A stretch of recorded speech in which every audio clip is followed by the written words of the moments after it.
Great. I see everybody coming in. We're just going to allow a minute or two for people to continue to come in.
Okay. I think we can go ahead and get started and let others continue to come in. And first of all, I'd like to welcome everybody to today's community meeting for the Solvency Management Program. If we can hit the next slide, please.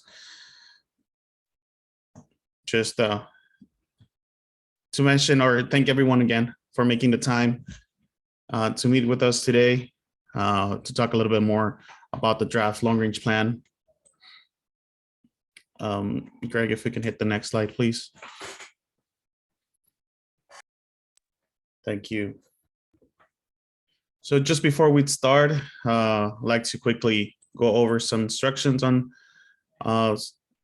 the interpretation options that we have here today. This meeting will be conducted mainly in English, but we also have interpretation into Spanish available tonight. So in order to do that, you'll go on your Zoom menu down below to the interpretation glove and hit there and to select your language of preference. There might be some comments coming in Spanish, so you might want to select the English so you can hear the translation into English. Again, this meeting will be mainly conducted in English, but it might be the case that we have some comments or questions asked in Spanish. And I'll just quickly go over the same instructions in Spanish. Para quien nos acompañe el día de hoy, hacerles saber que tenemos la opción de interpretación al español. En la parte de abajo de su pantalla de Zoom puede encontrar el globo terráqueo de interpretación para seleccionar su lenguaje de preferencia, español o inglés. Y si selecciona la versión en español o la opción en español, le sugeriría seleccionar la opción de Mute Original Audio o silenciar audio original para no escuchar ambos lenguajes. De otra manera, escuchará la versión en español, en inglés y la traducción en español. Okay, if we could hit the next slide, please. Okay, and I'll start off by saying, thank you everybody again for joining. My name is Miguel Hernandez. I'm the Public Affairs Officer of the California Natural Resources Agency for the Solvency Management Program. And before we start our meeting, I would like to take a minute to acknowledge the California Native American tribes and the people who since time immemorial have stewarded the lands and waters of the Salton Sea and the surrounding areas.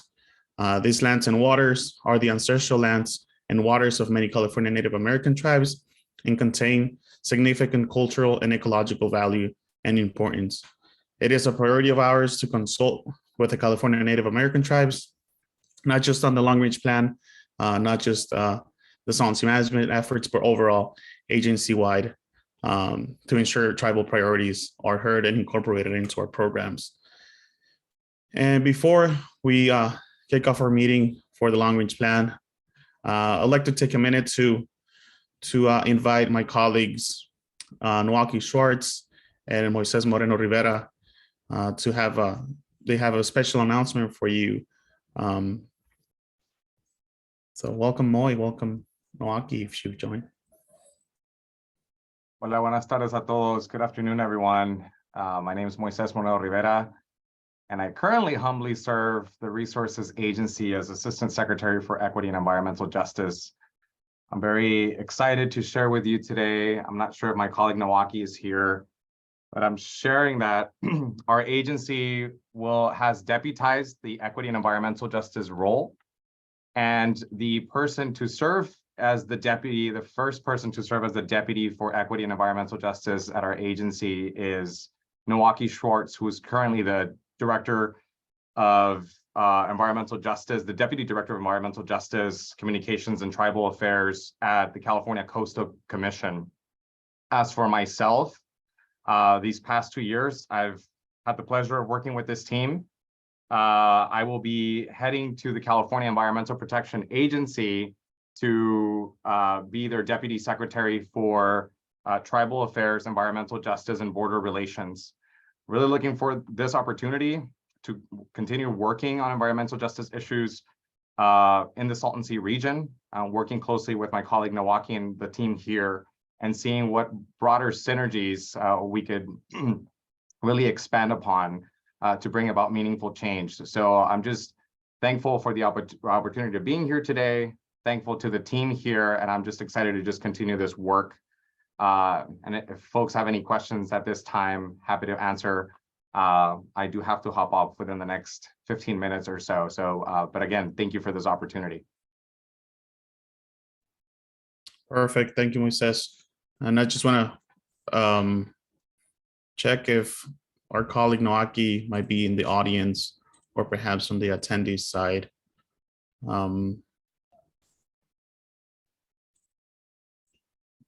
Okay, I don't see her, but again, thank you, Moy, and definitely looking forward to our continued collaboration now in your new role, and continue to ensure that environmental justice it's up front and center at our work. So thank you again. Okay, and with that, let's go ahead and start with our meeting. I'll quickly review the agenda for today's evening. We just did item number 1. And for item number 2, my colleague Yvonne Wilhoff from the Department of Water Resources, she'll be going over the draft long-range plan, developing the long-range plan, how we got to this point, and the hard work that went into it to develop this draft. A quick overview of the restoration concept and strategies, quick overview of the evaluation criteria, and the recommendations that are made or put forth for further evaluation.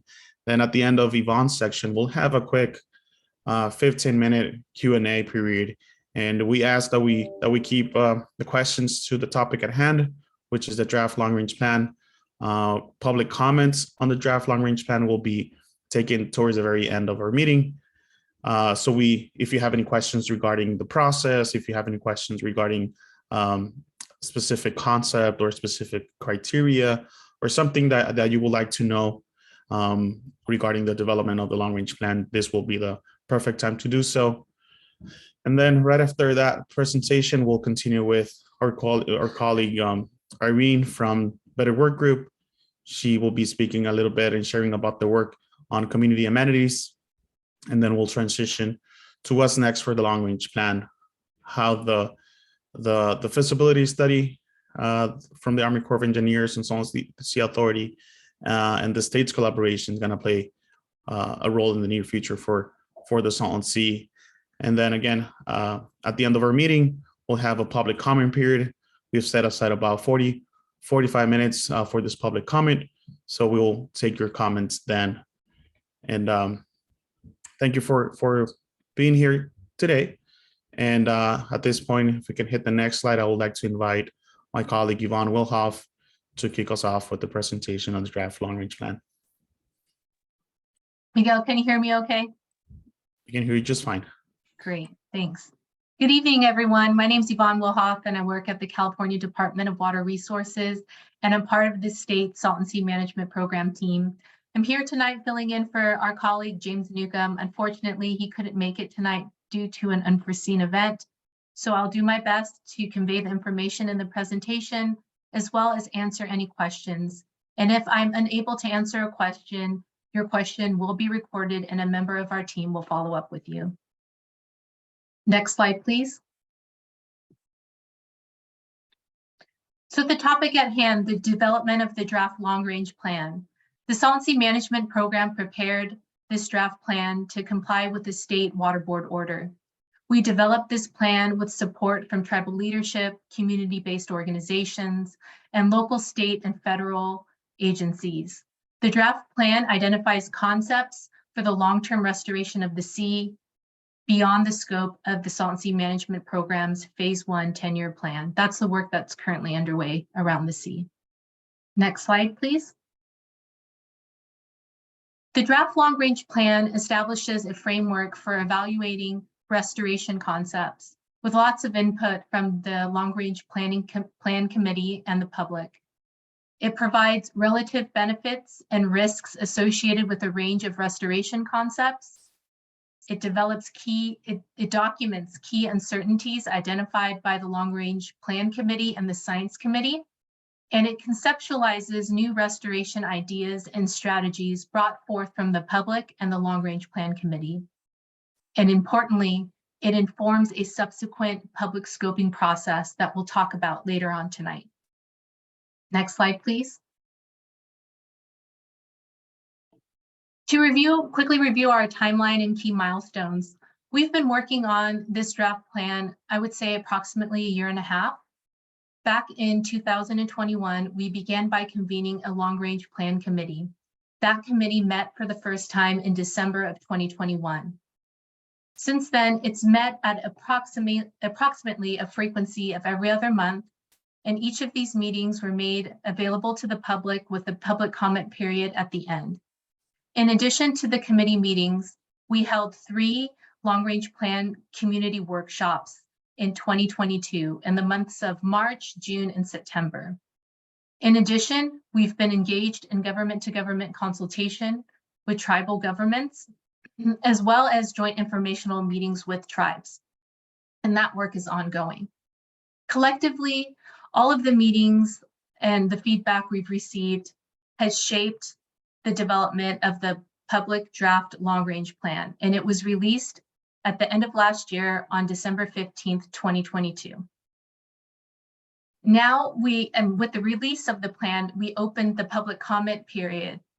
And currently we're right now in the midst of the public review and comment period, and it's scheduled to end this month on March 17th. Now we're beginning the California Environmental Quality Act and National Environmental Policy Act public scoping process. All of the comments submitted will be compiled and sent with a long-range plan and will to the Army Corps of Engineers to inform the scoping process. Next slide, please. Okay, this is a very overwhelming slide. I apologize in advance. There's a lot of text on this slide, but I think it's useful. And my hope is that if you print out this presentation after the fact, that you'll have all this information on one page. And what it is in our plan, we have a number of restoration concepts that were evaluated. So this slide shows the name of the restoration concept, where it came from, and some additional information about each concept. For example, the first 4 concepts have variations, and a variation means that we have a full concept and there's an added feature. And when that added feature is applied, that creates a variation, and that variation is also evaluated in the plan. So concepts 1 through 4 came from previous planning processes that evaluated something that could be considered a long-term restoration concept for the sea. And then numbers 5 through, I think it's 7 came to us from the Salton Sea Long Range Plan Committee. And the rest of the concepts, so that's 8 through 13, came to us at various times through a related effort that's called the Water Importation Independent Review Panel process that was led by UC Santa Cruz. I want to note that concepts 6, 8, 9, and 10 were not considered to be full concepts. So therefore, they're not included in the comparison with all the other full concepts. However, there are components of these concepts that could be retained in the future for evaluation. Next slide, please. On this side, we see representations of full concepts that were evaluated in the long-range plan. I like this slide because it's nice to see conceptually how this could look at a side-by-side comparison of for each one of these restoration concepts. Next slide, please. And then this is the same slide in Spanish. More information about each one of these concepts can be found in the draft long-range plan, along with an explanation of what you're seeing on this slide, what the colors represent, what are the other features that are noted in the legend. Next slide, please. So as we've gone through the effort to compile the concepts that we want to include in our draft long-range plan, we needed to develop criteria to evaluate the concepts. The evaluation criteria is explained in Chapter 2, and it follows federal guidelines for major water projects, and it falls into the major categories of effectiveness, acceptability, completeness, and efficiency. The draft criteria was presented at public and long-range plan committee meetings starting in early 2022. And the criteria was updated based on comments from the long-range plan committee, the science committee, the public, and not noted on this slide, but it was also updated based on comments received through our government-to-government tribal consultations and informational meetings. Next slide, please. In those 4 major evaluation criteria, I'm going to call them buckets of effectiveness, acceptability, completeness, and efficiency. There were a number of items that were evaluated. In effectiveness, you'll see the headers of air quality and public health, habitat, and water quality. Those are the core items of our program and objectives of our program. And for our restoration concepts, we want to evaluate how effectively they achieve, the ability to reduce dust emissions, the quality of the habitat, and managing water quality as well. Then in the acceptability bucket, we're evaluating impacts to tribes, their resources, natural landscapes, and other factors. We're also looking at an evaluation of environmental justice and equity, and a very important one that came through our engagement with the community members as well as the long-range plan committee is making sure that there was an assessment of greenhouse gas emissions relative to each concept. And then in the completeness bucket, we're evaluating the concepts on how well they meet our objectives. And lastly, in efficiency, in the efficiency category, we're looking at how long is it going to take to implement a concept, what's the cost to implement it, and then once it's implemented, what's the cost to operate and maintain it. Also in this efficiency evaluation criteria, we're looking at an assessment of how risky is it from a water supply perspective, and how susceptible is it to earthquakes and climate change and other factors as well. So that's just a quick review of what is included in the evaluation criteria. Next slide, please. This is the same slide in Spanish, but I'd like to leave it up for a minute. So as we were coming together to formulate this draft plan and working with the long-range planning committee, the science committee, and participants from the public and other interested parties, we looked at compiling a list of concepts. We worked on developing evaluation criteria. Then we moved forward, and in the draft plan, you'll see that we evaluated all of the concepts based on the evaluation criteria that was developed. Next slide, please.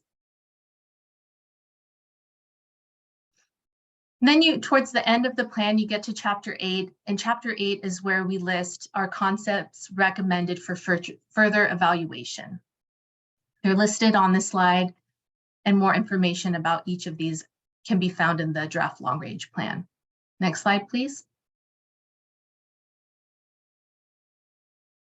It should be noted that in developing and evaluating the concepts for restoration of the sea, there are areas of uncertainty that were identified and that should be considered for future decision-making. They're noted on this slide and can be found in chapter 4. I'll highlight an example, something that came up often as we were developing the long-range plan is the uncertainty around water supply and inflow to the sea. So that's something that's noted in chapter 4 and explained in chapter 4.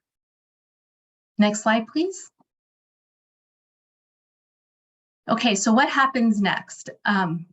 After we've released our long-range plan and we close our public comment period and we compile all the comments, all of this information shifts over into the Imperial Streams and Salton Sea Ecosystem Restoration Feasibility Study.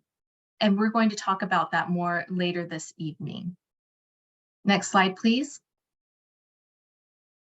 A few times here I've mentioned that right now we're in the midst of our public comment period. If you'd like to submit comments, you can submit written comments to the email that's listed on this slide. You could also send comments to the mailing address that's listed. And then later this evening, we have, I believe, at least 40 minutes set aside to receive public comment. Next slide, please. But I'd like to take a break for questions. So at this point, I'm curious to know if anybody has any questions about the process or any questions about the content in the long-range plan. I'll do my best to answer. I also have some technical support on the call. So hopefully we'll be able to answer your question. Okay, I see one hand up. Which hand is it? Okay, Tom Septon has his hand up. Can we allow him to speak?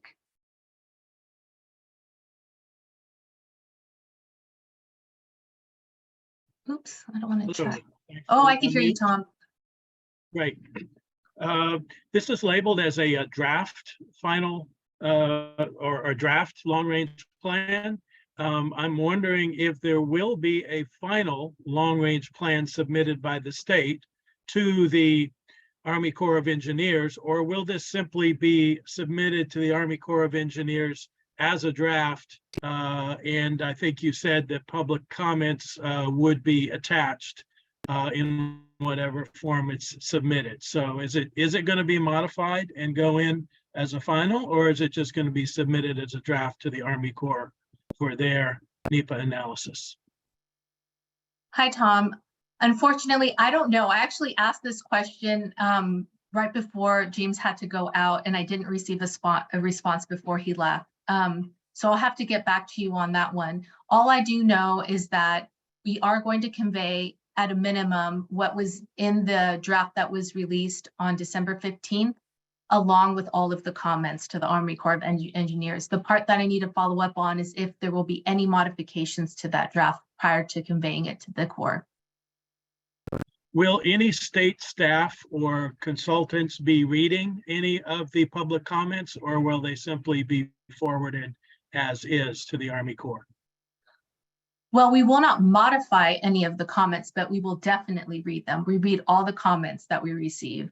And usually it's quite an intense process of recording them, categorizing them, and evaluating how they can be incorporated.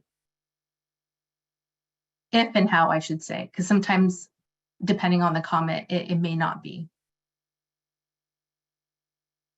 Thank you. Mm-hmm. And then can we have Jenny speak next? Hey, Jenny, are you able to unmute yourself? Yes, can you hear me? Yes, I can hear you. Hello. Hi, Yvonne. So I had a question regarding the tables that present the water requirements for the various proposed restoration concepts. Mm-hmm. So those tables specify a water requirement for each included component in both phase 1, meaning the 10-year plan, and phase 2, meaning the particular proposed long-range concept itself. So my question pertains to the tables concerning the low flow scenario. Okay. For example, table 5-9 for the updated perimeter lake concept that's on page 85. So in those tables, the specified water requirements for the included 10-year plan components are just a fraction of what the water requirements were for those same components as specified in the draft environmental assessment for the 10-year plan. And when I say a fraction, I mean just half or less than 1/3 of the amount of water that was specified as the water requirement for the same components in the draft environmental assessment. That major reduction in the amount of water allocated was done in the draft long-range plan without explicitly making clear that it was being done and why it was being done. So my question is, why was it done? And how did you determine the specific reduced amounts of water that you used for those components? And also, please explain whether the components that have had their water amounts significantly reduced can actually operate as designed with a fraction of the intended amount of water available. Thanks. Thanks for your question, Jenny. I'm going to see, is Sujoy on the call? I am. Yes, thanks, Sujoy. Okay. So the distinction, Jenny, is that the water used for projects, there are 2 or 3 main components. So one is the evaporative loss, and that's the water that's lost from the system, and that's about half the typical water usage for a habitat project. The other half of it is flow through, so it's overflowing the habitat and going into the lower elevation, which might be the residual sea, and some of it's seepage, which is also going to the lowest elevation possible, which is also likely the residual sea. So in the EA, we were using, all of those components. We're identifying all of those components: the evaporative loss, the seepage, as well as the overflow to the sea. So in the long-range plan, we're really looking at what's available to the residual sea. And so in that's why about half the water that's used for those habitat projects in phase 1 really is still in the system. It's not leaving the system. And that's the basis for the difference. So it's not, we're not trying to bypass the water source, but when you're looking at the entirety of the system, you have to assume that anything that overflows, like the SCH project, there's an overflow from the SCH project, which is needed to sustain the salinity in the SCH project. But that overflow ends up in the Salton Sea. And that's the same concept that's expected for all of the habitat projects. So hopefully that's an explanation. I can add more detail later on if needed. Thank you, Sujoy. Thank you, Sujoy. If I could just clarify for just a moment. For example, on table 5-9, the SCH is included and the Alamo project is included. But for both of those components, the water requirement specified is, very roughly speaking, about 1/3 of what was specified as the water requirement in the draft EA. And you're saying that 2/3 of the water is going to end up in the phase 2 component? Right. So I'm so sorry to cut off here. I'm getting a little bit wary about time, and I'm seeing the number of hands that are up. So Jenny, thank you so much for your questions. We have them recorded. We're going to have to follow up with you. I hope you will. Yeah, I just want to make sure that we get a time to have others ask their questions too. But thank you very much for your questions about the water supply and the estimates between the EA and the long range plan and the discrepancy between the two. Nathan White. Hi, this is Nathan Hi. White, Ages Inc. Thanks everybody for your time here. And yeah, in response to being timely, I'm just wondering why a lot of this data is not real-time data, live documents. We're kind of in this cycle where we're reviewing old projects prior to 2016. There was 13 reviews of old projects and variations of old projects, many of which are basically outdated now with the new water shortage and conservation. My question mainly focuses around that, real-time data, real-time project evaluation, and not excluding some projects. A lot of the water importation feasibility wasn't done on many projects. And it's kind of a shame because some of those are now more valuable or more viable compared to some of the other solutions. And my second question is just about communication. Oftentimes we provide feedback in many meetings here and many meetings in the past and don't ever get a response. There's email addresses that are posted, but nobody responds to them. Specifically to the one project that we did, which is the Enhanced Vegetation South Lake project. We never received a evaluation criteria or why it was excluded from review. Courtesy email or information regarding why the exclusion occurred, and just wanted to suggest and request more evaluation and more communication and maybe keeping some projects alive that maybe are more viable now with water shortages. So hopefully you can mention that specifically. Thanks, Nathan. So I'll try my best to go through them. And if I'm looking down, it's because I'm taking notes. I'm trying not to forget. So the first one is about the types of concepts that we were reviewing, and that there were a number of concepts that came from prior processes for that happened. I mean, going back to, I think, 2006. So we did pull forward those 4, and there are variations of those concepts, and that accounts for other evaluations. So you're right. There was a lot of time and effort that went into those, with a lot of scientific data that was compiled to inform those. We didn't want to lose them, and we thought they were worth evaluating. So that's why they got moved into the long range plan. Subsequent to those 4 are other ones that have come forward through either the long range plan or somehow affiliated with the water importation independent review panel process. So collectively, there's the 13 with the variations, and we thought, that was pretty robust for review. So so that's just a little bit of background about that. And then for the communication, I'm going to get back to you on that one. I'm going to circle back with our team to see if we can get your response about the enhanced vegetation concept, and then why it wasn't evaluated to the same degree as the other ones. So I'll get back to you on that one. And I'll put my email in the chats or Q&A. So if I don't get back to you timely, you can email me. And let me see, Miguel, how much time do we have left for this? I see one more hand for somebody that hasn't spoke yet. Do we have time? 2 hands. Yes, we have about 2 minutes.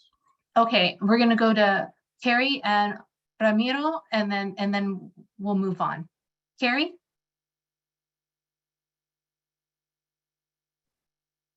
Hello, thank you so much. This is Kerry Morrison, former West Shores mayor and founder of the Eco Media Compass. I just wanted to comment, kind of echoing a bit of what Jenny had said, that because of the recent negotiations and mandates of an additional 4 to 6 million acre feet of water needing to be cut in the Western Basin states, a lot of this data is not going to be relevant without another water source. So that's just a major concern that has happened since a lot of us put work into publishing this, and that kind of needs to be at the forefront of any discussion. Even species conservation habitat, almost 3,800 acres of well underway wetlands, which we're super excited about, as far as I know, hasn't yet received a completely dedicated natural water right to it. So if IID finds another way that they need to use their water, the water for that project might get cut off. And is this the same setup that's happening for these additional projects? And just want to encourage everyone to comment before March 17th. There were a number of issues with the process that did not seem in most independent intentions or legal. And we're just concerned there's not enough water. And I'd like to suggest that the projects that did meet feasibility before they were discredited by the independent review panel should also be passed along to the Army Corps of Engineers for their review and their judgment of the projects that had many years to put together before a couple months of rotating criteria squashed them. We don't have enough water, and whatever we can do to ensure that will be our best thing for the future of this region. Thank you. Thank you, Carrie. And then next we have Ramiro.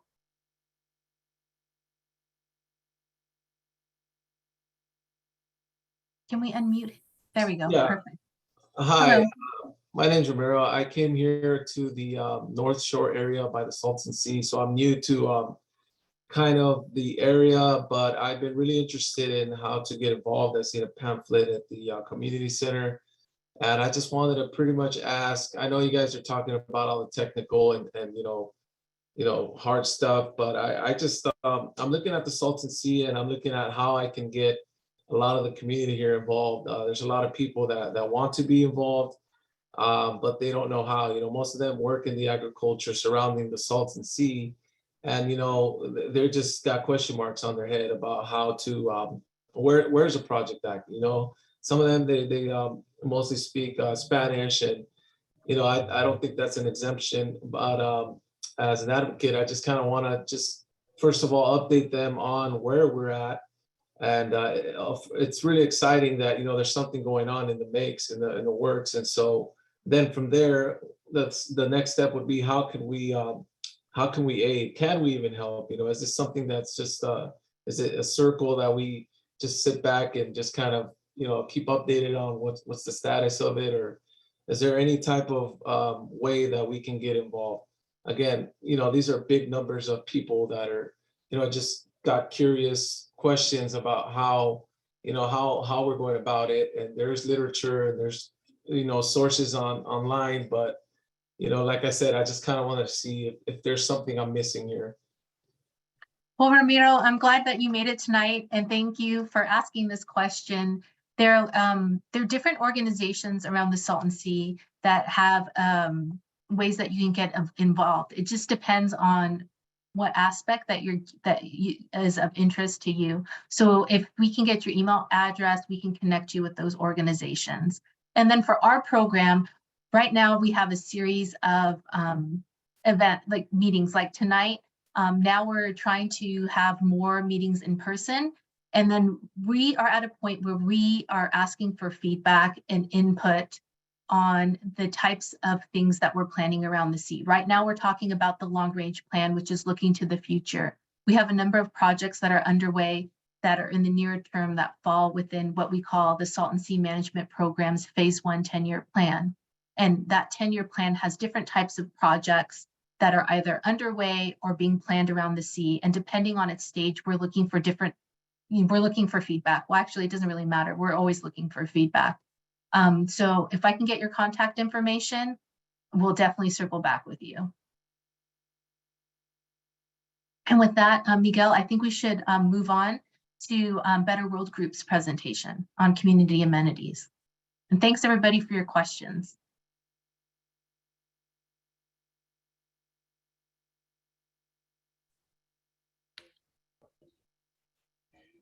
Thank you, Yvonne. And with that, I would like to transition to Irene from Better Work Group. She'll be talking about community amenities as it relates to the long range plan, and also the strategy document, which is a kind of a broader approach for this community amenities needs out at the sea in the region. Thank you, Miguel, and good evening, everyone. My name is Irene Takako-Farr, and I am with Better World Group. We are consultants supporting the California Natural Resources Agency, CNRA, to develop a community amenity strategy for the sea. Thank you all again for joining us this evening. It's an honor to share this time and space with you all. Next slide, please. So community amenities are resources that address community needs. They include a wide realm of actions or investments that may support the creation of a thriving, inclusive economy and environment. Many of these amenities fall outside the scope of the SSMP, but are intersectional with Salton Sea communities. In recognition, the CNRA engaged Better World Group to develop a Salton Sea community amenities strategy.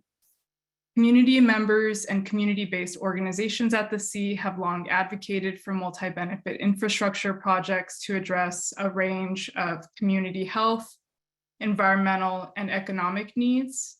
However, regulatory, technological, cost, and land ownership barriers have made this difficult.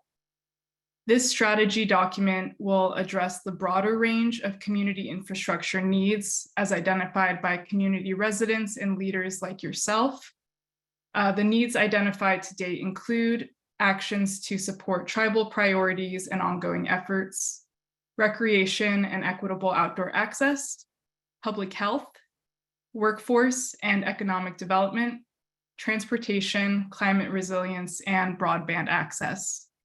These amenities are also connected to the acceptability criteria that Yvonne presented from the long-range plan, which include tribal access to natural, cultural, and tribal cultural resources, the protection of natural, cultural, and tribal cultural resources, incorporation of tribal expertise, environmental justice and equity, do no harm, equitable outdoor access, minimizing greenhouse gas emissions, workforce development, and sustainable economic development.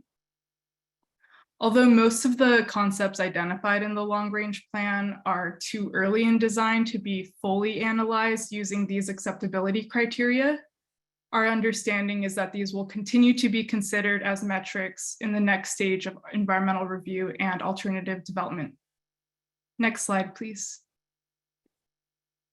So the strategy has been in development since early 2022 and will be released for public comment this spring 2023. We really look forward to hearing your feedback on the full report at this time.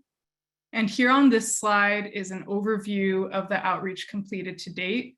We want to particularly note that in December last year and January of this year, the Konkui Design Initiative and the Imperial Valley Equity and Justice Coalition engaged local residents for feedback for this strategy document through surveys, focus groups, and in-person engagements at locations across Eastern Coachella and Imperial Valleys. Next slide, please. So Chapter 6 of the long-range plan discusses community amenities within the context of the long-range plan concepts. Displayed in this chapter and here on this slide are renderings created by the local artist Sergio Ojeda, which depict images of the sea that support parks, nature, and access needs as identified by local residents like you. Next slide. Chapter 6 of the long-range plan also describes recreation and access features that could be considered in long-range plan design. These are listed here and include shade structures, barbecue and picnic areas, nature viewing areas, restrooms, water fountains, lighting, hiking and walking paths, parking and public transit, as well as recreation and cooling centers. These specific features were chosen based on review of public comments from Salton Sea Management Program public meetings, written comments on multi-benefit infrastructure, as well as a summer 2022 project led by the Audubon Society, funded by the Bureau of Reclamation to elevate local needs tied to recreational habits, desired amenities, and desired future activities at the sea. Next slide, please. So Chapter 6 reviews each concept to highlight how these recreational and access amenities could be incorporated into each concept through high-level design, and drawings. So as one example here, the orange icons on the right-hand map clarify where fishing piers can be supported through the divided sea concept, which is represented on the left-hand side. This map shows that fishing piers are best suited for the southern half of the sea, which will maintain salinity similar to or less than ocean water. However, there are additional recreational opportunities all along the shoreline and the causeway proposed, such as walking, biking, and wildlife viewing. This exercise is repeated again for each concept in the long-range plan in that chapter 6. And chapter 6 also includes a chart that compares how public access and recreation amenities are applied to each concept according to each community at the sea. And I'll shift us over to the next slide for the Spanish translation, please. Thank you. So that concludes the community amenities section of tonight's discussion. I'll be around along with my colleague, Sarah Friedman, to capture your responses during the public comment section of tonight's agenda. Thank you again for your time, and I'll hand it back to you, Miguel. Thank you, Irene. And before we move on to our next item, I just want to acknowledge that we have a series of questions in the Q&A. Just remind you that you have that option as part of the Zoom capabilities today. So feel free to make good use of it. We'll try to respond as much as we can. Some of them might be answered live with the verbal response, and some of them, as it happens, we'll provide a written answer to your question. So again, encourage you all to use that function. And again, we'll have that public comment period towards the end of our meeting. So at this point, I would like to invite Yvonne again to kick us off on this item. Sounds good. Can you hear me okay, Miguel? Am I good? Still can. All right, great. We can go to the next slide.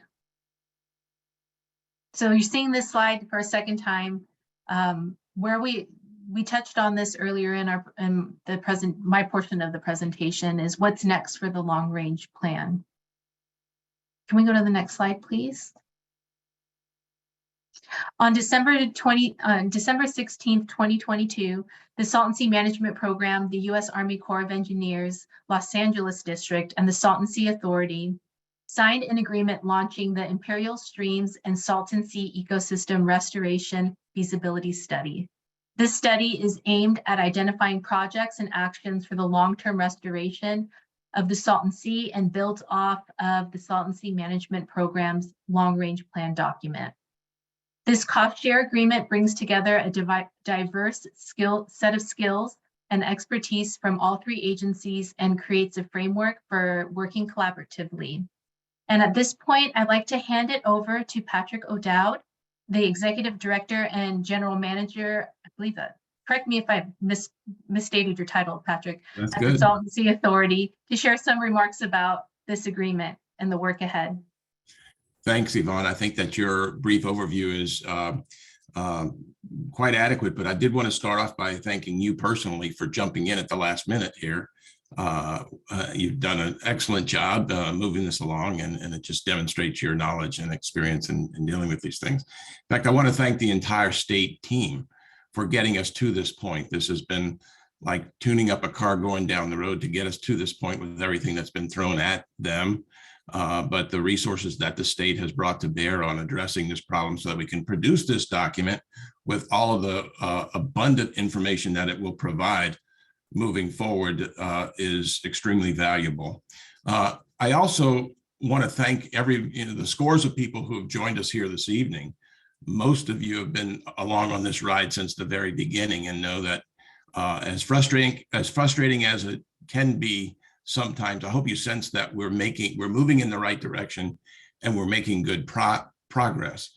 The process we're about to undertake is a core feasibility study, which was secured in the 2020 Water Resources Development Act.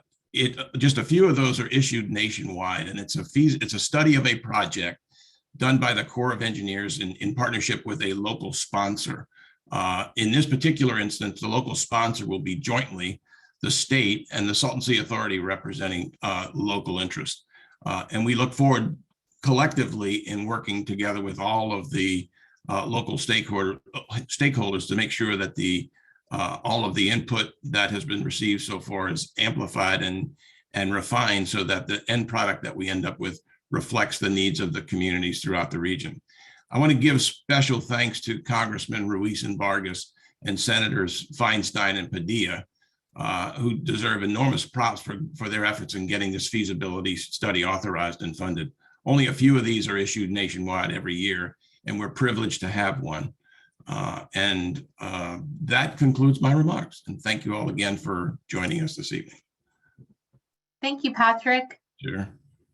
Next slide, please. And at this point, I'm going to hand it over to, I think it's a Corey at the Army Corps of Engineers. Thanks, Yvonne. Yes, hello, everyone. My name is Corey Stetzel, and I'm a water resources planner at the U.S. Army Corps of Engineers. Basically, my job, I have the great privilege of planning infrastructure projects for the federal government. I think oftentimes when people think of the Army Corps of Engineers, they think of river and harbor projects, but we also have an ecosystem restoration mission. And that is why we are here today. Next slide, please. So as Patrick so aptly mentioned, the Corps of Engineers doesn't do anything unless we have a legal authorization and are also directed by Congress. And we have the invitation of local sponsors. And in this case, we are lucky to have 2 local sponsors in the Salton Sea Authority and the Department of Water Resources. And so our ecosystem restoration mission directs us to formulate ecosystem restoration plans.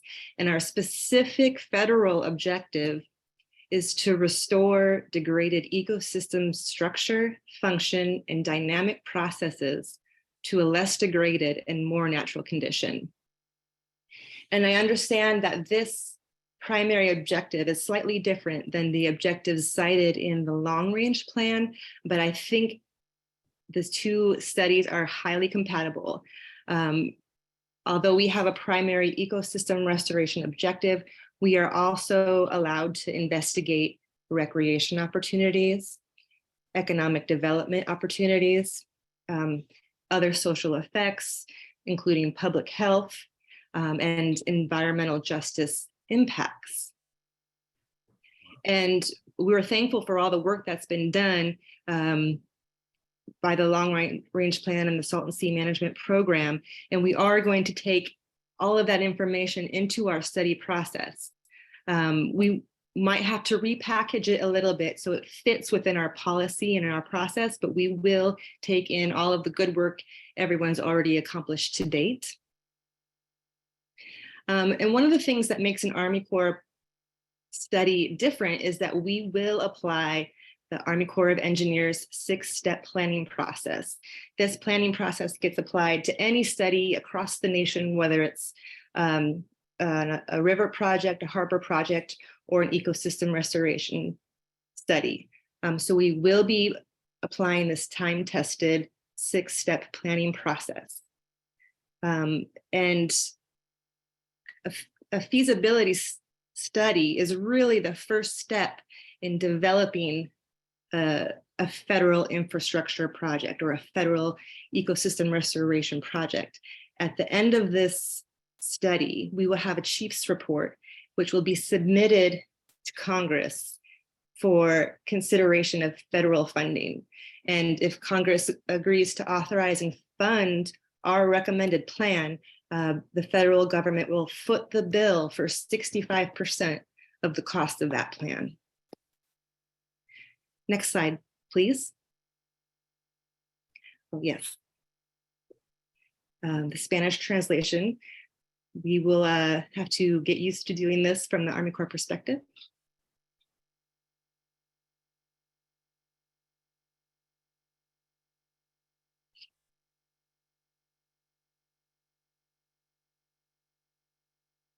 Okay, next slide, please.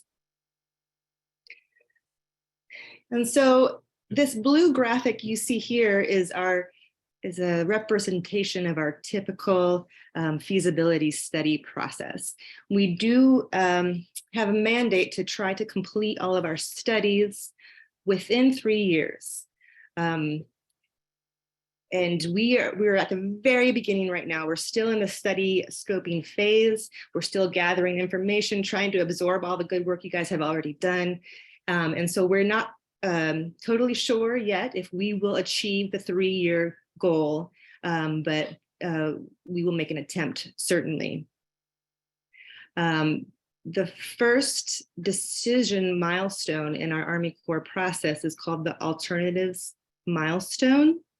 It typically happens about 3 months into the process, but I think already we're going to be looking at 5 or 6 months into the process. We're looking at the alternatives milestone to occur in May of 2023. And we will, before that date, schedule opportunities for NEPA public scoping. So there'll be additional, in addition to adopting the long range plan work, there will be another NEPA scoping public scoping period.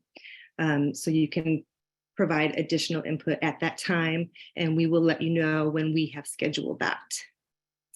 An additional opportunity for public comment will come after our release of our draft report. And that could be in 2024 or 2025. We're unsure at this date. Like I mentioned, we're just getting started. We're just starting to scope our study. But one of the most exciting pieces, I think, of this Army Corps feasibility study process is the opportunity to submit a recommended plan to Congress for funding. And if Congress agrees, we would move forward with design and construction of that recommended plan. I think that's it for me. Next slide, please.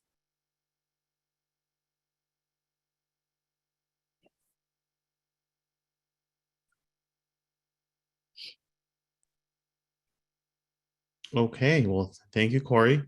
Very important information. I would just like to leave this slide for a few seconds for Spanish readers. Also, we will have this recording and also the presentation slides for tonight available at our website for future reference. So, okay, so if we can move on to our next slide, and that will put us on to our public comment period. And at this time, I would like to invite you all to use the raise your hand feature on Zoom. Also, if you're joining us over the phone, which let me see if we have anybody joining over the phone. I do see a couple numbers in there. If you're joining us over the phone, please on the conference line, please use #2, and we will be notified that you wish to speak at this time. We kindly ask that you please limit your comments to 3 minutes so we can have everybody voice their comments and provide their input. At this point, if we'll be taking note and also be recording all of your comments, which will also be made part of the whole record of received comments along those that we've received over email and that we've received over regular mail. So this is the opportunity to voice your concerns during our meeting. And I'll go by the hand side the way I'm seeing it on my end.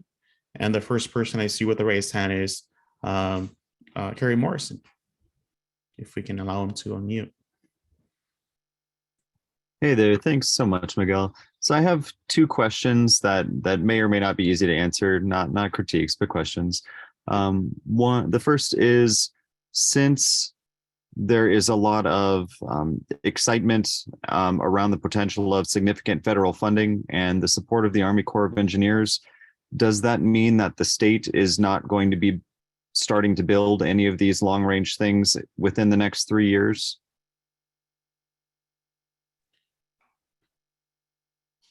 So thank you, Carrie, and I'll try to provide an answer to the best of my ability here. Well, of course, we'll continue to implement the 10-year plan projects. As you know, there are some currently underway. Some of them are hope to start those in the near future as part of our commitments within the 10-year plan. And as far as the 10-year plan projects, as it has been mentioned today, we're about to embark on this new process for the long-term restoration of the sea, which means that we have to look at a broader perspective and start, public scoping and start the process with our partners of the Corps and the Salton Sea Authority. So from 3 years from now, we will not be able to implement any of the long-range plan projects or project or whatever that might be looking at the end. There are other stuff that we need to be looking into, funding, as it was mentioned by Corey from the Corps, that once we have a more complete plan, we will be able to go and present this to Congress to get the needed funds to implement that long-term restoration project or projects. Okay, thank you. And then just out of concern for our residents and neighbors, a lot of them are getting sick. And if you drive past the valley, you look over and it's a big dust bowl. And I'm wondering what we can do for these people, because it looks like a significant plan may not be on the ground for 5 to 10 years, potentially, that will keep the dust down. Or I know we're building things out, but we're thousands of acres behind. Can we give these people air filters? Like, there's a lot of community meetings. We have one on April 8th with a bunch of residents and different groups in the West Shores. And one of the best things I think we could do at this point is just give them something that the state can maybe come up with $100, $200 a person, and give these people that are suffering now just an air filter. And that would be something that wouldn't be 10 years out. This would be something that would be really quick and easy to implement in their homes and keep these people safe and healthy. Is there any consideration we can put into that? Is there some sort of budget for that as we spend more years developing something more comprehensive? Thank you, Carrie. And I think that's a very valid point. And as far as the SSMP program, there hasn't been an allocation or specific budget for that type of approach, though I agree with that assessment. And there might be other opportunities within the state, perhaps with our colleagues at the Air Resources Board, or maybe the local air districts, to address some of that. And we will definitely bring to their attention to see if there is a program or something that could take a closer look at that option. May Please I let us add know. We can one help little get bit? them out to these people. They really need it. Thank you so much. Yeah, I just wanted to add one thing, Carrie, in case it's helpful. When our program receives funding, with the funding comes a description on what it can be used for. And usually it's very limited to a specific project type and physical location, meaning like somehow related to the reduced inflow at the sea resulting in exposed lake bed. So because of how the funding is allocated to our program, it restricts how we can use it. So I don't know if that helps, but I wanted to share that in case it is helpful. Thank you. That's understood. And this is just an encouragement for us to get creative with that. Definitely. Definitely. Thank you. Okay, next question I see up is Mike Cohen. Thanks, Miguel. Thanks, Yvonne, for jumping in at the last minute. So I have actually a lot of questions about the Corps feasibility study. First off would be, do we have contact information, the Corps? Is there a way to get in touch with Ms. Setzel, or is there going to be some kind of briefing that the Corps or other partners will host to answer questions directly, or would now be a good time to pose some of those questions? I'll say they're good questions. We will be having formal NEPA scoping period for you to give us input. And I think we're also in the process of setting up an email for the study. I know my project manager, Susie, is on the line. Do you have any insight on that email address? Yeah, so we just need a little bit more time, but we are working on a web page that will be on the Corps site. We'll also have an email address that will for the project directly, so you'll be able to provide us any comments in that manner. And as soon as I get that done, I can provide that to the long range plan folks so they can get that out. They'll be able to put that link on their websites too. That would be great. And I think it's, as was mentioned, a bit of a change for the Corps in terms of the normal process, because it's a state process, or there's at least a lot of people who've been, as you can see, very interested in what's happening at the Salton Sea from the state, and have developed expectations because the state's done a good job of engaging community members and putting together committees to help guide some of the information moving into the process. And I think there would be frustration, as you might hear, if it's simply a formal scoping, NEPA scoping process where there's a couple specific touch points and that's it. That might not be the best way to move forward. And then I just have one specific question in anticipation of seeing the website and getting some of that information out, which is how many feasibility studies has the Corps actually managed to get through Congress and get funded to date? Oh, a lot. I couldn't give you that number. We've been doing feasibility studies for, I don't know, 100 years. We've been doing it for a long time. Our processes become more formalized over time, and we actually only got our ecosystem restoration mission in the 80s.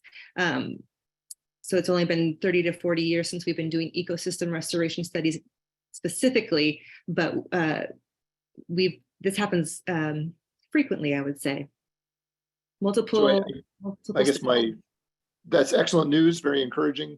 And as you put together your website and background information, if you could list some of the feasibility studies that have been funded, the scale of those, the scope of those, and the timing required to move them through the process, get funded, and stand up those projects, I think that would be very helpful.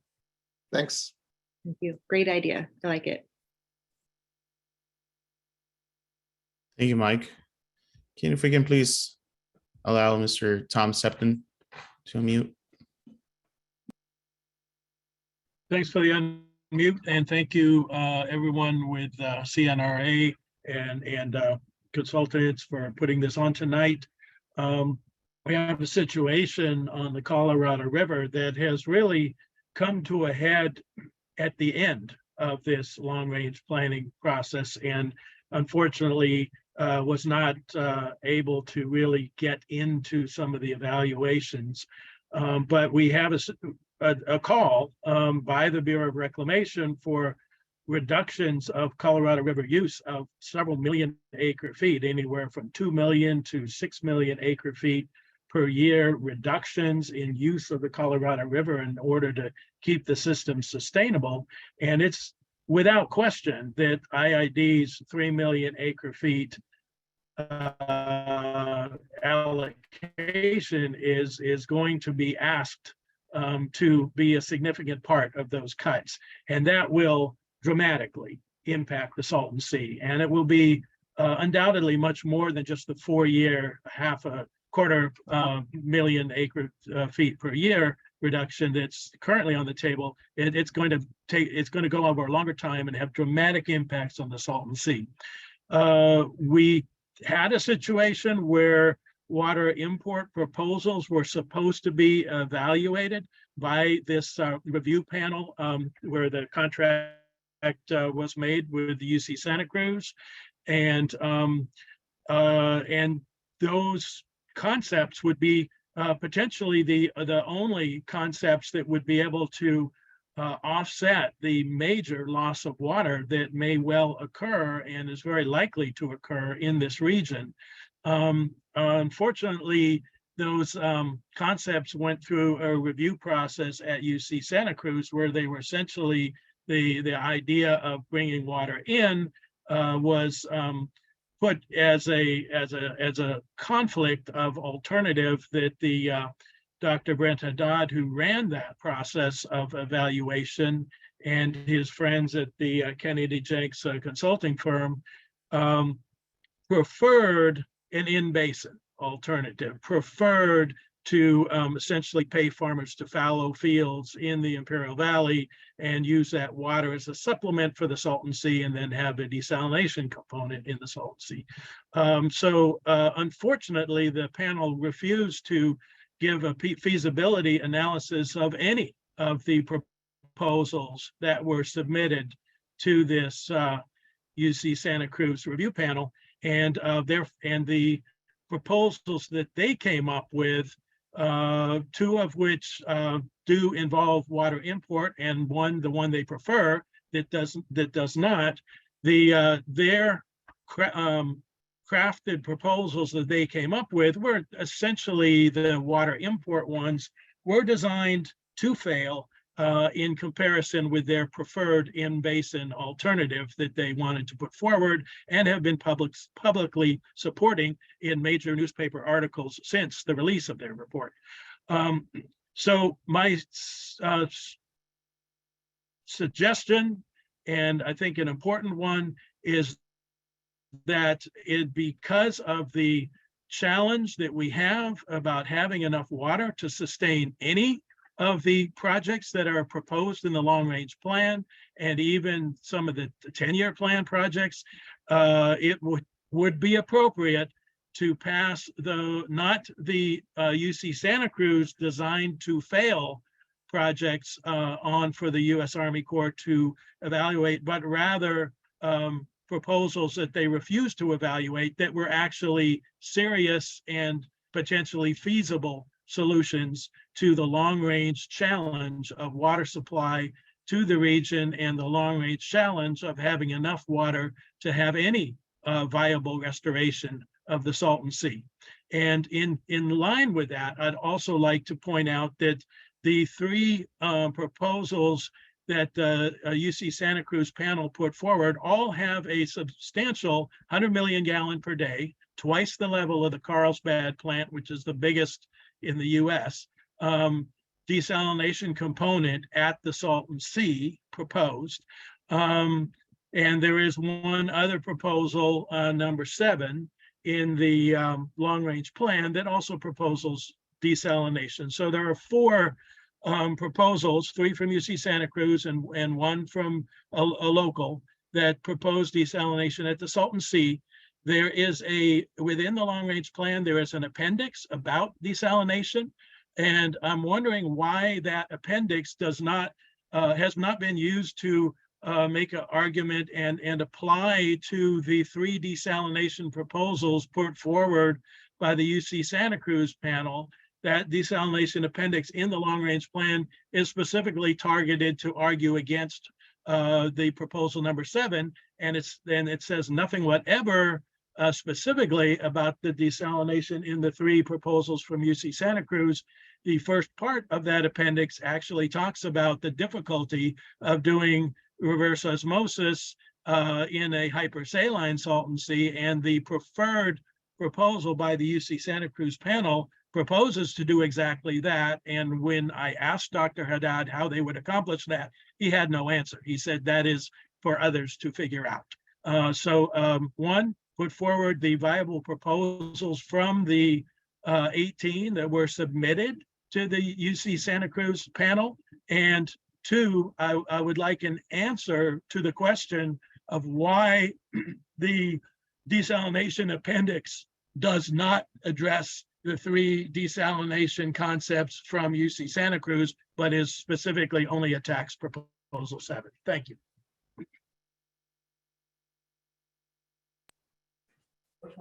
Thank you, Tom.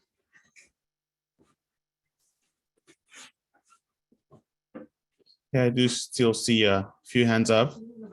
If we can please have Jenny Ross. Hi, Miguel. Thanks very much. I think probably Yvonne is the right person to answer this question. My question relates to the issue of greenhouse gas emissions from landscape-related components of proposed long-term plans.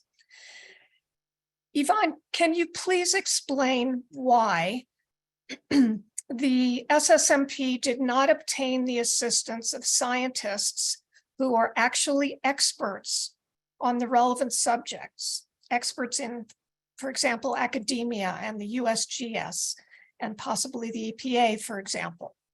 And instead, the SSMP decided to rely on a Tetra Tech engineer to produce Appendix F and Section 3.5.1 of the draft long-range plan relating to greenhouse gas emissions from landscape-related components of proposed long-term plans. Unfortunately, those documents, and I'm trying to be respectful here, but to be perfectly honest, they present a scientifically invalid methodology that reaches completely unsound and indefensible conclusions, unscientific conclusions regarding crucial greenhouse gas issues. And frankly, I'm just baffled as to why the SSMP took that approach. There are genuine experts on these subjects, but instead, SSMP chose to use a Tetra Tech engineer to put out information that is just invalid. I would really appreciate an explanation, and I'm sure others would as well. And it's very concerning that such deeply flawed and scientifically inappropriate information is now going to be forwarded to the Army Corps of Engineers. Thanks in advance for responding. Thank you for your question, Jenny. And I'll speak to it to the extent that I'm able to, meaning that based on my knowledge here. So I was part of the team that worked on the long range plan. And in my role, I sat in many of the meetings, mainly for redundancy, in case something happened like tonight. So I can say that Tetra Tech was not the only entity working on the greenhouse gas components of it. We had members of DWR staff with various backgrounds and in knowledge, either professionally or from their academic experience on greenhouse gas emissions and climate change and an evaluation of impacts. And it was vetted through them as well. I can't speak specifically to the appendix that I'm less familiar with, but so anything I say would be an assumption on my part. I will also acknowledge that by you sharing this and your question and your concerns and why it's a concern to you, it is recorded, like literally recorded as our presentation, but also will be recorded in the comments that are conveyed to the U.S. Army Corps of Engineers. And that's the best answer I can provide based on what I know.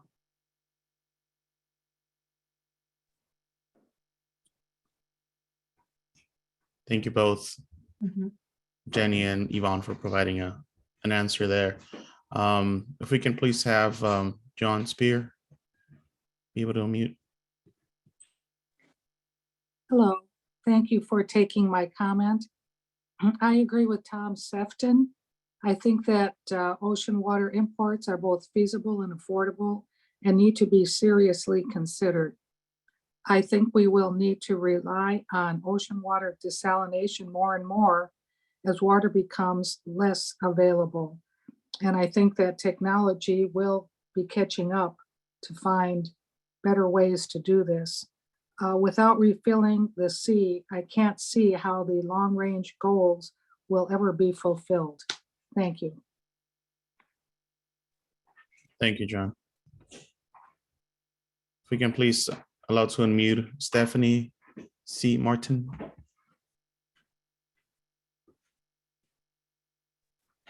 Why, thank you, Miguel. Good evening, everybody. And I just want to thank everybody for being here together in this space. My name is Stephanie Martin, Quantum Consultations, representing Concept 8 from the in the discussion we're having in the long-range planning draft here.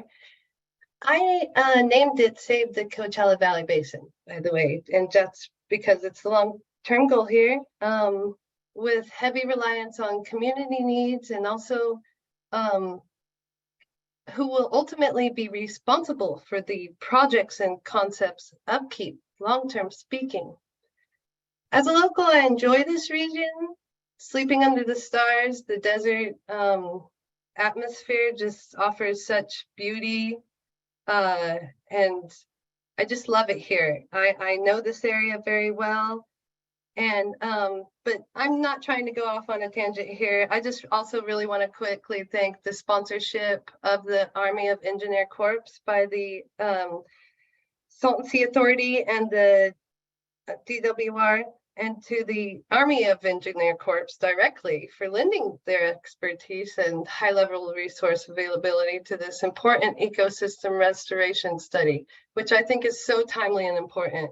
You know, it makes sense that the Army Corps have been evolving successfully for the 100+ years, like we heard, including adding the ecosystem restoration mission in the 80s. And as these necessary components to their overall mission become more apparent as time rolls on and more types of information does become publicly available, you know, intersectional awareness academically, technically, culturally, regionally, and of course, environmentally, and all justice matters. It will only be, it just makes sense as to why this awareness and use of best practice, such as holistic designs and projects for the multifaceted target for success, especially when we're talking long term, which of course, again, is the goal here. So anyways, I just want to take this moment to publicly comment that I really find this important, timely, justice forward. We're in the 21st century here, and I think, you know, as the pendulum swings back and forth, we've arrived in an era where we have the ability to assess some needs here and make things happen and be successful in these projects to come. So I just want to thank everyone for their time and their passion and their ability here. Let's do this together, y'all. Thank you so much. Thank you, Stephanie. Yeah, and I would like to take a moment there to remind you all that there will be plenty more opportunities to comment and to help us shape the future of the Salton Sea. So I'd like to extend the invitation to continue the engagement. This current draft long-range plan, it's not set in stone. As it's been said, is going to transition to the next process with partners from the Army Corps of Engineers and Salton Sea Authority. And through that process, there will be plenty of more opportunities to continue the engagement and continue to help shape the future of the Salton Sea and help us understand or help us take a look of things that need to be considered as part of the future of the sea. And with that, I'd like to, if we can have Nathan White be able to unmute. Hi, thank you so much. Can you hear me okay? Yes, yeah. I'd just like to probably thank everybody for their time. Definitely thank everybody for their time. Patrick O'Dowd, I really appreciate all of your hard work and all the effort you put in, as well as everybody at the California Natural Resources Agency. But the big questions here are, we look at the economics of what happens if we do nothing, right? That might be $30 to $70 billion if action isn't taken. But that can also be $30 to $70 billion if there's kind of mediocre action that's taken. You know, I would just propose to the state and everybody listening that why don't we look at a restoration strategy that might have a surplus of $30 to $70 billion. And that only comes really when you look at fully restoring the ecosystem, the sea, and the only really viable way to do that, unfortunately, and fortunately, is water importation. So I just want to echo a few of the comments that were mentioned earlier.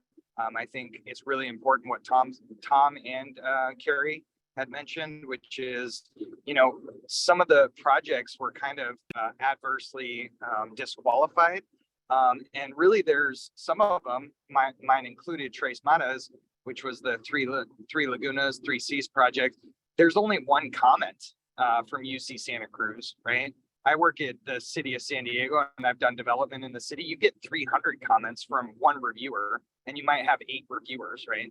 For binational projects, only having one comment, and in my opinion, it was kind of opinion and conjecture where they thought that it might take too long to get a permit in Mexico. kind of seems unfair. So I just wanted to make the request and hopefully get a response, a formal response from everybody. That projects, even though they might have been classified as, having fatal flaws, would still move forward to the Army Corps of Engineers. And even projects that weren't evaluated in the long range planning, hopefully those are able to move forward, and hopefully we can get a confirmation of that in writing, that all projects should be able to move on to evaluation through different organizations. And to my earlier comment, real-time monitoring, real-time data, regional climate modeling is really, really important. Some of the restoration that could happen at the Salton Sea could affect the upper elevation water banks. If we let the sea dry out any more than it already is, it might have a really negative impact on future water resources. And with Lake Mead and Lake Powell and the Great Salt Lake drying, the Salton Sea might even add to that. So why not fill it up? I feel really excited. We might have private investors, and we'd like an avenue to share that with the state and the other agencies. If there's private money involved too, we might be able to solve this a lot faster. Our particular project is about a $1 billion project, and it creates a lake almost the same size as the Salton Sea in Mexico. And it doesn't require any desalination, right? A $1 billion project that doesn't have any desal and can maybe fix Lake Mead and Lake Powell should have a chance to talk and present itself to the Army Corps of Engineers. So just want to thank everybody for their time, and hopefully these comments are helpful, and the process can move forward, and keep up the great work, everyone. Thank you, Nathan. And thank you for your continued involvement on all this. At this point, I don't see any other hands up, but I would like to offer another minute or two. If you would like to comment, this is the perfect time to do it. Perfect. And I do see a couple hands up now. Thank you. If we can allow Mr. Thomas Tortes to speak. Yes, can you hear me? We can hear you just fine. Thank you for being here. Okay, thank you for allowing me the time to speak. With the Salton Sea, we all know this is a natural ever occurring event, except for this last time. And this one is this lake, the way it is now, the Salton Sea is a catastrophe that's caused by water diversion, just like Owens Lake. Owens Lake was caused by water diversion. Salton Sea is now the catastrophe caused by water diversion away from the Salton Sea. And it took almost 100 years for someone in Owens Lake to say, we're going to accept the responsibility and perform the mitigation of the dust. So when are we going to hear about someone accepting the responsibility of water diversion away from the Salton Sea and stepping up to pay for the cost of dust mitigation? Owens Lake costs over $2.5 billion, after 100 years to get it almost 99% contained. That's what they say. We don't know if that's true, but anyways, the Salton Sea, what is the percentage of dust containment?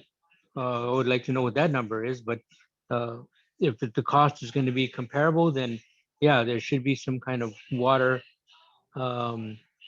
available to the sea. I know that's impossible with the Colorado River now, but my main question was if we were going to hear from anybody that's accepting responsibility of water diversion. Thank you.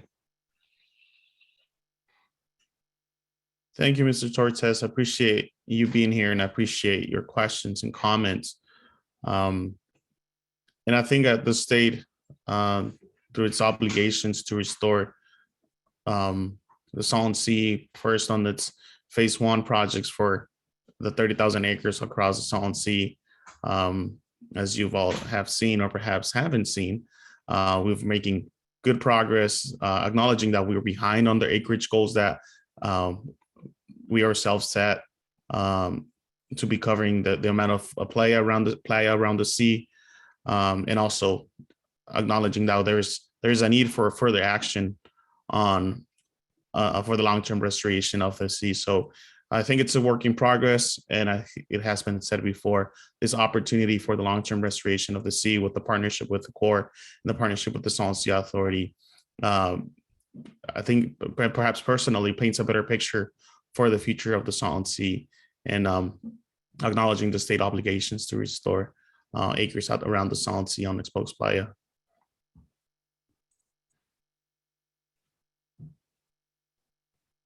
Okay, and I'd like to invite others to continue to raise their hands. We still have a few minutes left, but also acknowledge that we're pretty close to dinner time, but we have the time to continue to sit here with you. I would like to invite Ms. Conchita Posar to be able to unmute. Sí, buenas tardes. Hola Miguel, gusto en verte. Mi comentario sería de que si hay de alguna manera de que ustedes puedan hacer como un volante informativo, de que compartan con los miembros de la comunidad en qué plan están, cuánto tiempo están atrasados, cuánto es lo que falta, cuántas acres han abarcado, pero que sea un plan, un volante no tan académico, no tan escrito con muchas letras, sino algo explicable para que la comunidad pueda saber en qué trabajo están haciendo ahorita. El otro comentario es de que ustedes están muy atrasados acerca de este plan y habrá manera de que ustedes caminen un poco más rápido para poder abarcar ese tiempo que han perdido, porque nosotros como residentes estamos viendo, estamos siendo afectados por el cambio climático y a manera que pasan los años, el lago se está secando más rápidamente a como se había pronosticado. Entonces, tal vez el lago se está secando en un año de lo que se secaría 2 años. Y habrá manera de que ustedes puedan avanzar un poco más rápido para que puedan abarcar ese tiempo perdido que ya hayan tenido y que si pueden desarrollar ese volante informativo para compartirlo con la comunidad. Muchas gracias. Muchas gracias, Conchita, y le agradezco su presencia aquí y sus preguntas. Sí es parte de nuestras metas tener información disponible a la gente, así como usted dice, sin tanta técnica académica o con un lenguaje tal vez un tanto difícil de entender. Por parte del Estado también tenemos colaboraciones con grupos locales que quizá usted ya trabaje con ellos, quienes nos ayudan a formular un mejor mensaje o mejor material.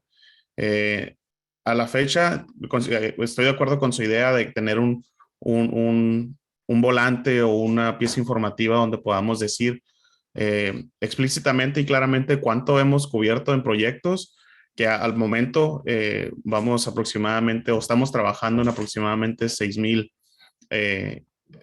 acres alrededor de Salton Sea.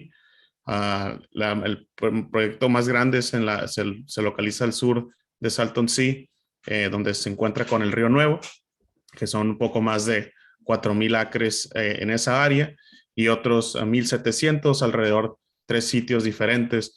Entonces, estoy de acuerdo con su idea de esa información y donde estamos hoy.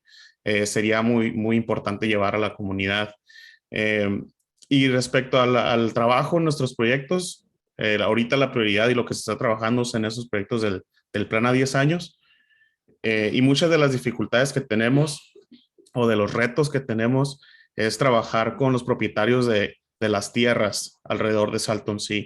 El Estado no es un propietario grande, somos dueños o el Estado es dueño de un pequeño porcentaje de las tierras alrededor de Salton Sea. Entonces, sí tenemos que llevar mucha coordinación con los dueños que son nuestros colegas del gobierno federal, el distrito de riego del Valle Imperial, y las tribus, claro, alrededor de Salton Sea. Entonces, nuestro trabajo también depende mucho de la colaboración con ellos para poder tener proyectos alrededor de Salton Sea. Muchas gracias.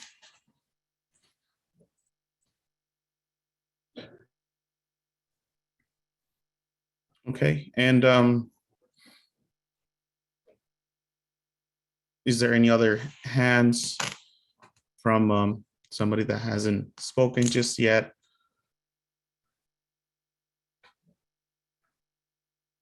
I would like to offer an opportunity for others that are haven't had the chance to make a comment or question.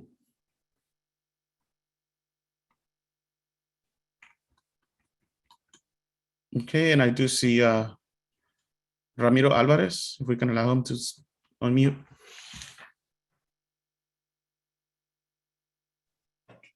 Hi, yeah. I don't know if you can hear me. But I live pretty much here. Like I said, I told Yvonne I'm new here, and I can literally see the Salton Sea from my window. I think we can hear you. Yeah, okay. Yeah, I can see the Salton Sea from my window. I came here with my kids, and one thing that I'm noticing here around the area of North Shore is that there's a lot of building going on. And I think they're even building a elementary school here down the way here. And so a lot of development here in the streets. You see a lot of contractors coming in, building homes. And so, you know, children are kind of, you know, they're looking at this place as their home.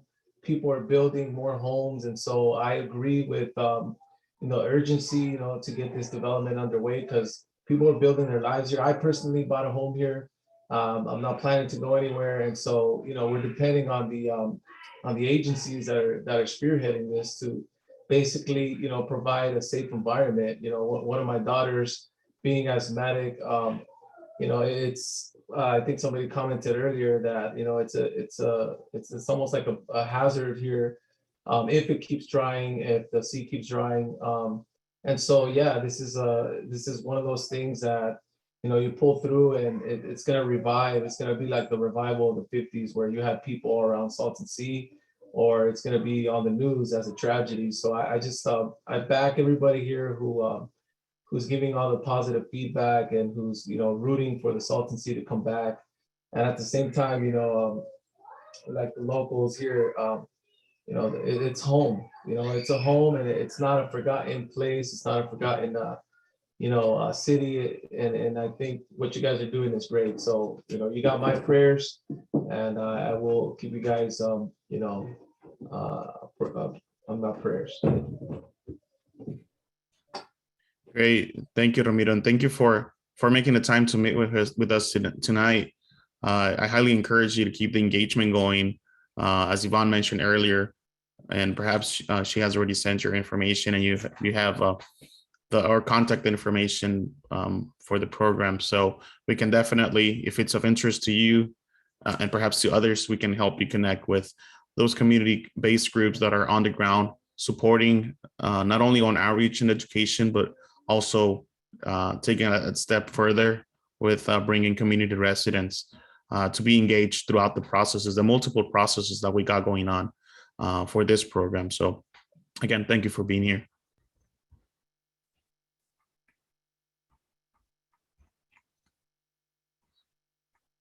Okay, and I still see one hand up by Mr. Tom Septon. Thank you. I have a question for Executive Director G. Patrick O'Dowd and of the Salton Sea Authority. This process being undertaken by the Army Corps of Engineers was originally requested by the Salton Sea Authority, and Salton Sea Authority moved forward and got this going, and deserves credit for getting it started.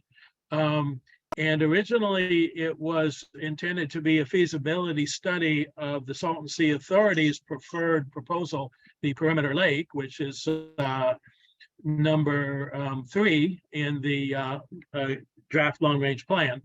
But we see that proposal number 2, the divided sea with a causeway up across the middle, is getting the highest rating from the state staff who rated the proposals in the long range plan. And so my question is, if the Perimeter Lake is not chosen as the preferred project. Is the Salton Sea Authority going to be okay with that? And what can you say about the Salton Sea Authority's perspective on if its original work were to go in a different direction from what the Salton Sea Authority proposed and got this process started around? Thank you. Thanks for the question, Tom. I think it's a fair question, but it's a process that we've been going through. The perimeter lake concept was developed back in 2016. We've learned a lot since then. The state has done a lot of additional diligence, and I'm confident that the core study will suss out other facts and findings that will further inform the project that will ultimately be deemed feasible. So I think that there's a robust body of information, including the discussions that we had this evening, that will help inform the development of the whatever the preferred plan or whatever it's appropriately called in the course process. And yeah, I'm very excited about where we've been, where we're at, and where we're going. And it could be a perimeter lake, could be a split lake, could be whatever the process results in being feasible, given the new information that we are receiving. But we're making progress, and I think this is part of it. This is an enormous milestone, and I'm very excited about this evening. So thanks for the opportunity to let me chime in one more time before the night got away from us. Great. Thank you both, Tom, for the question, and Mr. Dow for the answer here.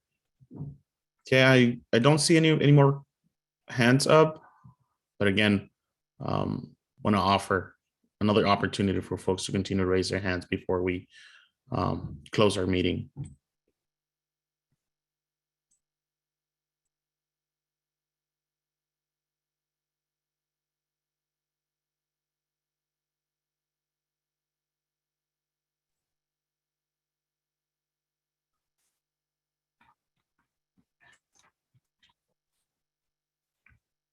Okay, seeing none, I think we can move on to our next slide.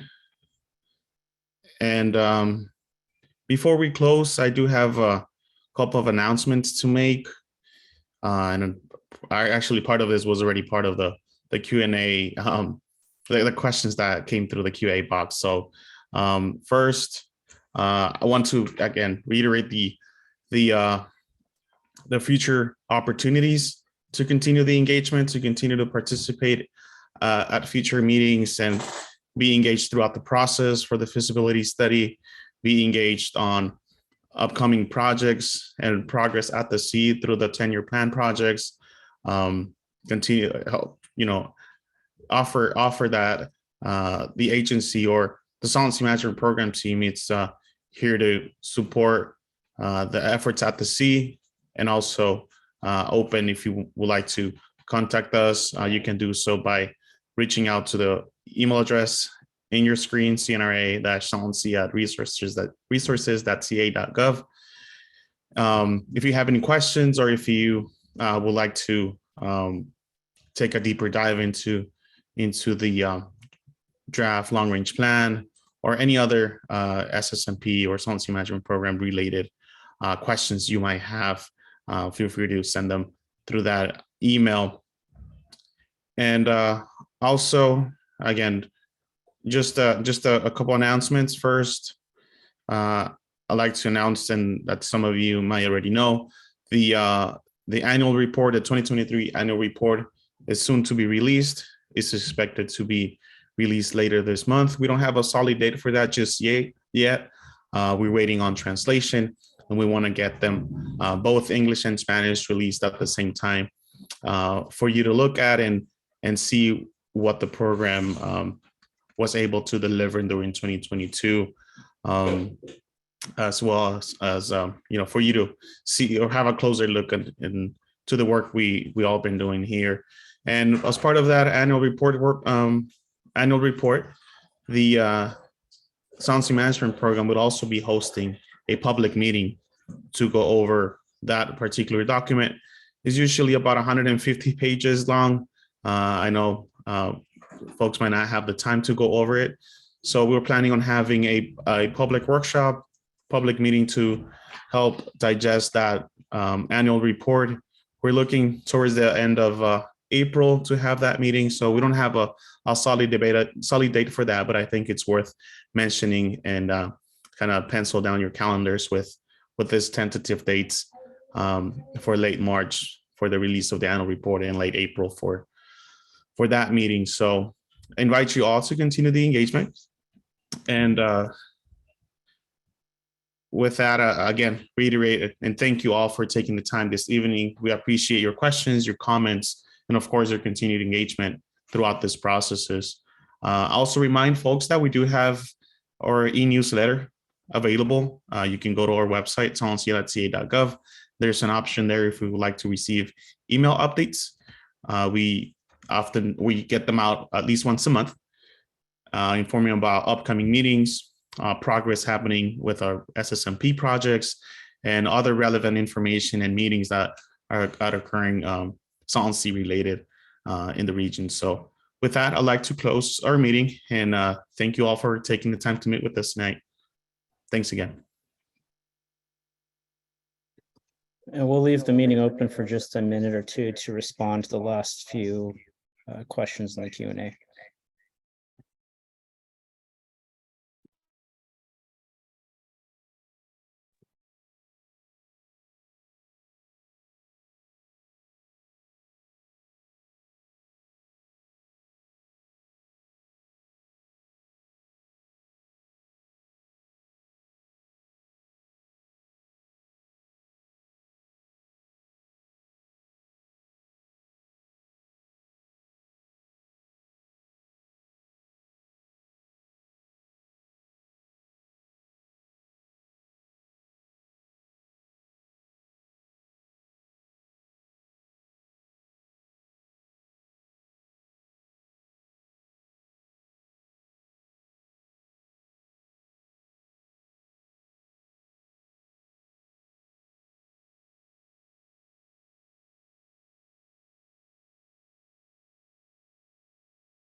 All right, and with that, I think we can end the meeting.